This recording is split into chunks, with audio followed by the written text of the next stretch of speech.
There's an unwritten law in international commerce: never try to trap a market unless you command the supply. Donald Trump ignored that law, and Mark Carney is making him absorb the consequences in a place few people ever expected. Picture yourself pulling into a drive-thru on an ordinary weekday evening. You're exhausted. You order the usual combo. You reach for your card, and the speaker crackles back, "Sorry, no fries today." It feels absurd. A temporary hiccup. It's not. Trump attempted to box in Canada. He pushed for total leverage over North America's food flow. He demanded Ottawa accept strict pricing terms for agricultural exports or face crushing tariffs. He treated it like an old Manhattan property standoff. Carney didn't flinch. Instead of sparring on television, Canada's Prime Minister made a quiet, calculated move that is now rippling across the United States like a contained tremor. In the next few minutes, you'll see what shifted, who reacted first, and why this strange clash over potatoes could soon affect your grocery bill, your investments, and your daily routine in ways you didn't anticipate. Here's what unfolded. 2 days ago, Trump stepped to a podium in Washington and unveiled a sweeping executive order. He accused Canada of overcharging American buyers for farm exports. He claimed the U.S. was being exploited by its closest partner. Then he zeroed in on potatoes. It sounds trivial at first, a superpower targeting a vegetable. But America's fast food machine depends on a constant, invisible stream of frozen fries, hash browns, and processing potatoes moving south from Canadian provinces. Prince Edward Island, New Brunswick, Manitoba, Alberta aren't small players. Trump demanded a strict cap on Canadian export prices and threatened a 100% tariff at the border if Ottawa refused. He wanted a public win. He wanted to appear decisive, forcing Canada to effectively subsidize U.S. restaurant giants. He expected panic. He expected urgent calls from the Prime Minister's office. They never came. Instead, Mark Carney chose a different path. No fiery press conference. No dramatic lawsuit at international courts. He directed the Canadian Food Inspection Agency to conduct an immediate, comprehensive internal audit of outbound agricultural shipments. Every truck, every rail car, every container, full compliance with phytosanitary standards, no shortcuts. The border wasn't officially closed. It simply slowed to a crawl. Within hours, America's finely tuned supply network tightened to breaking point.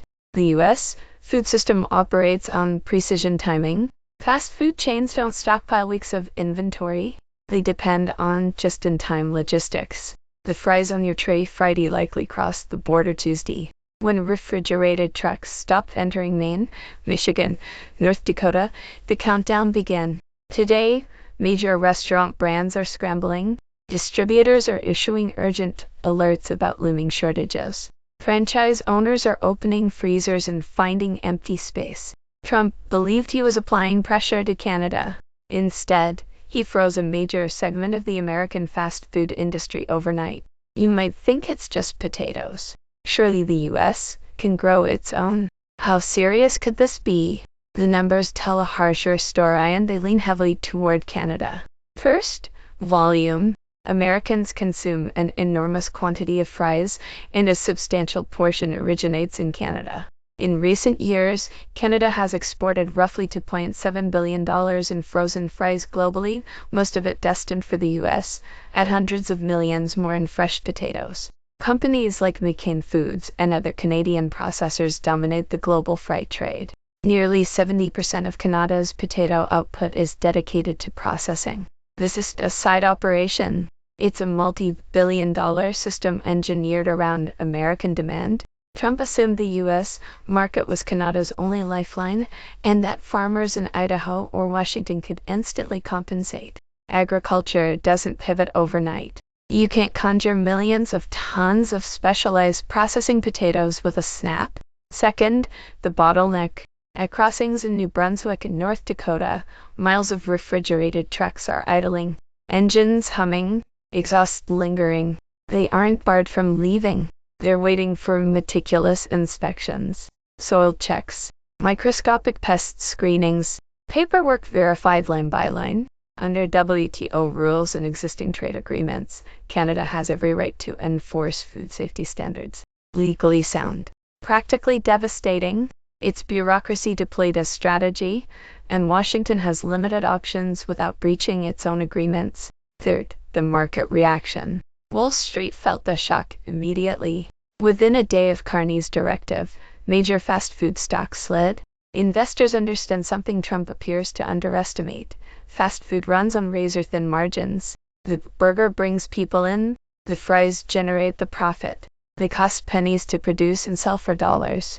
Remove fries from the equation, and the economics unravel. You can't sustain a profitable McDonald's, Wendy's, or Burger King on buns and patties alone. Fourth, corporate backlash. The calls are already happening. Executives from leading restaurant chains aren't dialing Ottawa. They're contacting the White House. They're angry. They're warning that if Canadian supply lines don't normalize within days, menu items will vanish. Drive-through windows will display apologetic notices to frustrated customers. Trump believed tariffs were a hammer to break Canadian resistance. Carney understands that modern supply chains are surgical instruments. Canada made the first precise incision. This explains why Trump is losing control of the storyline, and why his administration is scrambling privately. His instinct is impulse.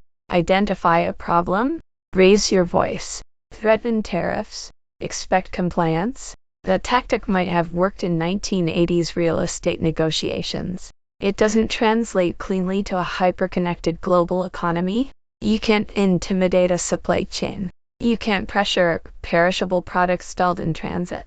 When Trump floated tariff threats, corporate America didn't applaud. It braced. Here's the chain reaction he triggered. Threaten the border. Companies pause orders. Logistics firms anticipate delays and raise rates. Wholesale costs spike. Franchisees pass increases to consumers. Voters feel it immediately. A political gesture becomes a pocketbook issue. Trump wanted to project strength on camera. Behind the scenes, there was no contingency plan, no emergency reserve of frozen fries. Domestic farmers can't instantly offset a multi-billion-dollar gap. Potatoes require specific soil, climate, and specialized facilities that take years and vast capital to build. He initiated a conflict he cannot resolve quickly, and time is not on his side. His leverage reversed. He attempted to hold the U.S. market hostage, assuming Canada would concede to keep trade flowing. Instead, Canada reinforced its position. Now Midwestern political allies are easy. If Ottawa is willing to take a firm stance over potatoes, what happens with corn, soybeans, dairy? In trade disputes with close partners, both sides incur damage, but the instigator absorbs the blame. Here the leadership contrast sharpens. Carney doesn't operate like Trump. No late-night social media outbursts. No name-calling from a podium. He works through systems, alliances, and economic arithmetic. Before politics, he led the Bank of Canada, then the Bank of England. He navigated global finance at Goldman Sachs. He understands capital flows and supply vulnerabilities at a granular level. While Trump spoke loudly about tariffs, Carney reportedly engaged partners in Europe and Asia. If the U.S. resists Canadian agricultural goods, Japan, South Korea, and the European Union remain viable markets. Canada already exports heavily to those regions. Carney's insulating his economy, signaling sovereignty. The message to Washington is clear. Stability requires mutual respect. Markets respond differently to each man. When Trump speaks, volatility often follows. When Carney acts, investors recalibrate to a deliberate strategy. Is playing long-term. Trump needs immediate political wins. Carney needs composure and endurance until domestic corporate pressure forces de-escalation. Is allowing internal American dynamics to apply the pressure for him. Step back. This isn't solely about fries. Canada intersects with American life daily. Canadian crude refined in the Midwest fuels cars. Canadian uranium powers reactors. Canadian aluminum frames vehicles. Canadian lumber forms homes. If a food supply can be disrupted for political optics, what about energy next month? Electricity into New England during winter. Costs could surge. Industries could stall. The standoff is a warning.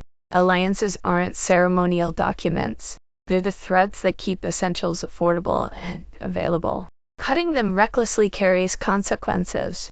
At Davos years ago, before leading Canada, Carney remarked that you can eat leverage and you can eat a home with tariffs. Eventually, reality outweighs rhetoric. Trump leaned on rhetoric. Carney demonstrated reality. So where does this head? The clock is ticking. 3 paths appear possible. The first, quiet retreat. Corporate pressure intensifies. Lobbyists and executives present polling data showing voter backlash if prices rise and menu staples vanish. Late on a Friday, the executive order is softened or withdrawn. Trump claims a behind-the-scenes victory. Inspections normalize. Canada maintains its position. The second escalation. Trump doubles down, imposing additional measures. Canada responds proportionally, perhaps targeting lumber or energy exports. The dispute widens, straining both economies during a sensitive political cycle. The third, strategic redirection. Canada deepens long-term agreements with Europe and Indo-Pacific partners, permanently shifting supply chains away from the U.S. America loses a dependable, affordable source. Higher food costs become structural, not temporary. Uncertainty itself is destabilizing. Even insiders may not know how far this will go. What began as a headline-seeking move exposed structural fragility. A single administrative adjustment at the border halted momentum across a massive market. Is Carney strategically safeguarding Canadian autonomy or provoking a volatile leader into overreaction? Share your perspective below. I read your thoughts carefully, and subscribe if you want the next development before the broader media catches up. Events are accelerating. The landscape is shifting. Stay attentive.